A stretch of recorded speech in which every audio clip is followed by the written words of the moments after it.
Reaksi Mawar Afi disuruh mandi kembang gara-gara potong rambut jadi pendek. Pamer foto penampilan baru dengan rambut pendek, Mawar Afi diminta mandi kembang 7 rupa untuk buang sial.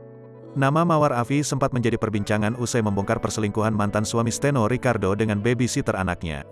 Mengetahui pernikahan Steno Ricardo yang baru saja bercerai dengannya 1 bulan membuat Mawar Afi curiga adanya hubungan gelap mantan suami dan Susi Latifah. Atas hal itu, Mawar Afi menjadi dapat banyak dukungan dari warganet. Kini warganet kembali menyoroti penampilan baru Mawar Afi yang dinilai lebih fresh. Sebelumnya berambut panjang dan berwarna, kini Mawar Afi terlihat memotong pendek rambutnya. Penampilannya dengan rambut pendek itu ia bagikan dalam akun Instagram pribadinya Sabtu, tanggal 9 April tahun 2022. Kata orang-orang mah buang sial ceunah, tulisnya.